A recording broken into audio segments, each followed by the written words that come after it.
Hello! Good afternoon sa inyong lahat. Ito na naman po ang aking content for today. Ang pastil with a twist. Abangan po din nyo. Pero bago ang lahat, kamusta na po sa inyong lahat? Kasamot-sari, mga ka-brothers, mga ka-sisters, welcome to Samot-sari, Pinay in Taiwan.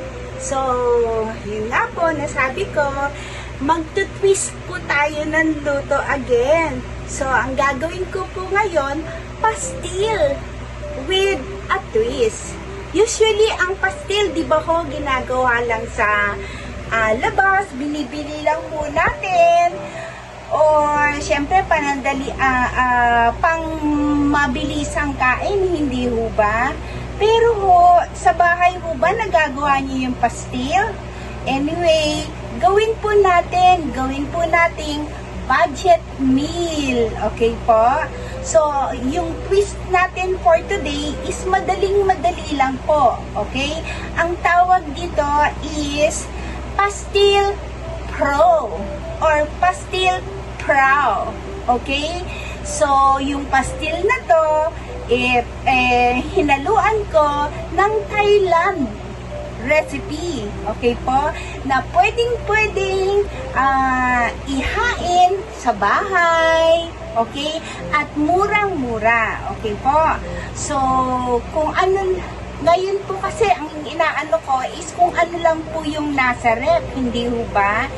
Minsan naman ho, pag nagluluto tayo ng adobo, or ano pa po ba yung pwede natin lutuin sa baboy? Siyempre ho, may natitira, hindi ho ba? So, yun ang gagawin nating pastil, okay? Yun nga lang, lalagyan natin ng twist, okay po? So, huwag po kayong aalis, okay po? So, i-introduce ko na po sa inyo yung mga ingredients. Ito po yung natirang adobo ko. May natira po kasi. So, gawin nating pastil yan. And then, kamatis, bawang, pipino, sibuyas, oyster sauce, and then, syempre po, ang mantika.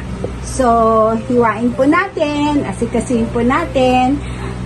Yung natirang baboy lang po, himay-himayin lang naman. Then, pag ready po, ipapakita ko po sa inyo. Okay po? Wait a minute! Hello! Sa pagpapatuloy, yung karne po, himayin nyo lang po. Yan, nahimay ko na po siya. And then, meron na po akong bawang at sibuyas. So, let's start! Magpainit po tayo, syempre.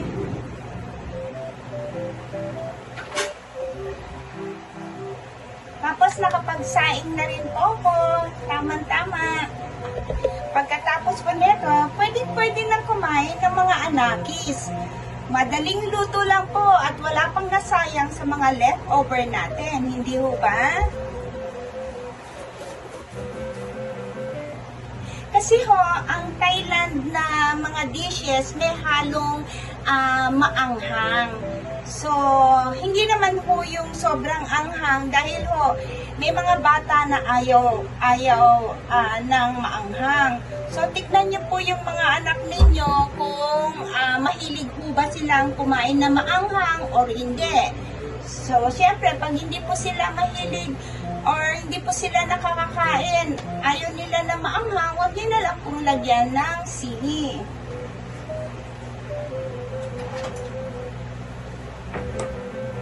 Ito po, sabay na po natin, ayan, mainit na po ba? Ayan, sabay na po natin ang sibuyas at bawang.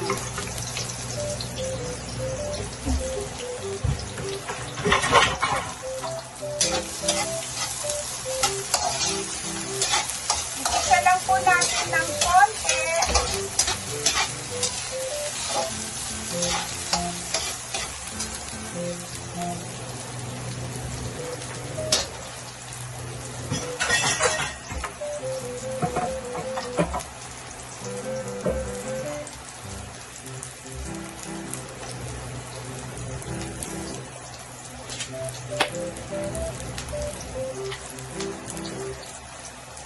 Siyempre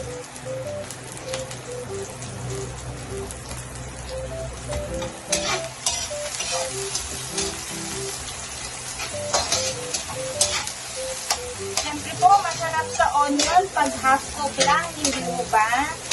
So, wag na po natin masyadong igisa.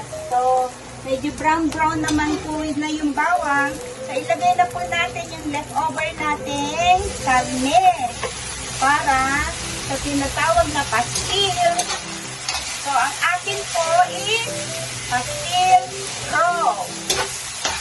Pastil crow. Ganyan po siya.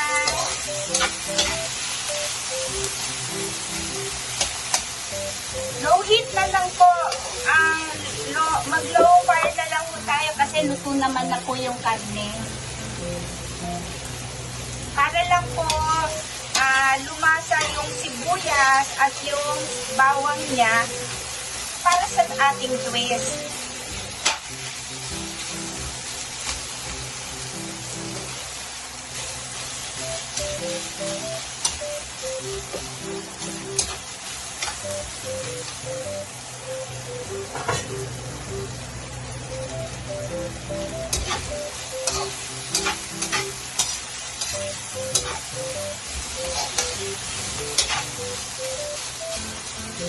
May lasa naman po na yung karne. So, ang ating kukuning lasa is yung lasa ng Thailand dish. Okay? So, yung tinatawag nating Thai Pad Pro.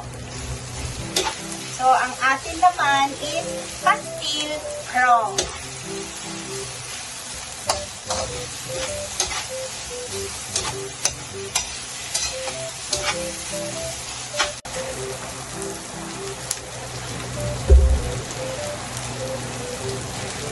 Lagyan po natin ng konting paminta.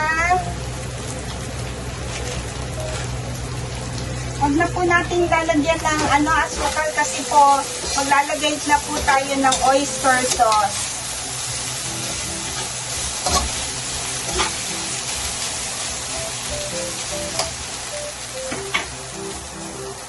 Ito po is ating sili. Lagyan po natin siya ng konti.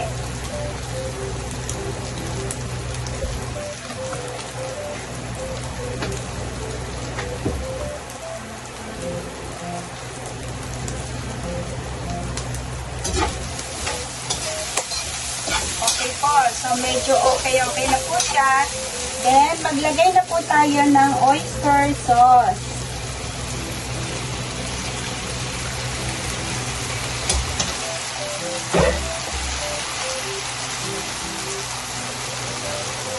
At konting tubig lang po ha. Konti lang po para hindi po masunog naman yung sa baba. Yung sa ibaba niya. Konting-konti lang po.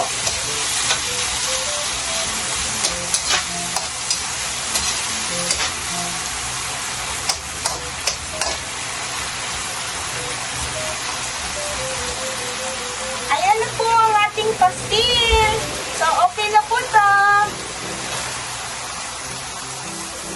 So, hintayin po natin maluto yung kanin. Okay guys, nakatapos na po tayo. Pati ang sinaing. Okay, mag-prepare na po tayo sa ating mga anakis. Para po kumain, ganyo silang kumain, kailangan po ng konting preparation. Okay po? I-prepare po natin hanggang ganyan po. Matutuwa sila ng ganyan. Maengganyo pa ng kain po.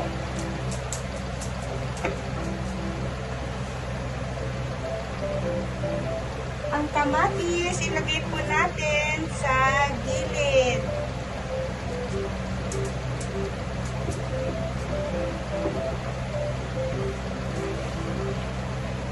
Tapos po, kasama ang pipino.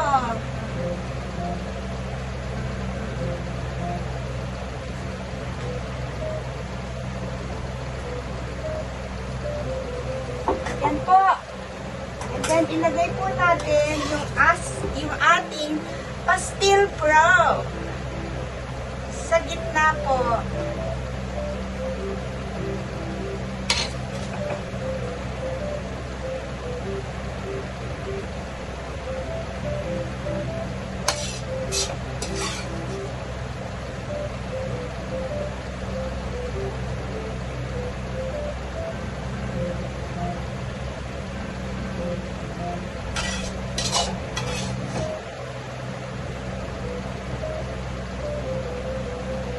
Ayan po, pagsasaluhan na po nila yan. At ang ating itlog,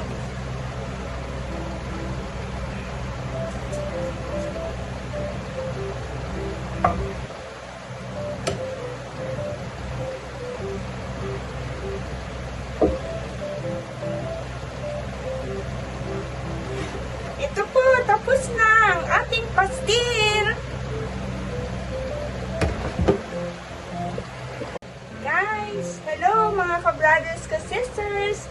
Ito po, nakatapos na po tayo ng Pastil Pro. Hindi ho ba? Pagka yan ang niluto nyo, lahat na po ng sustansya nandiyan. At madaling lutuin lang po.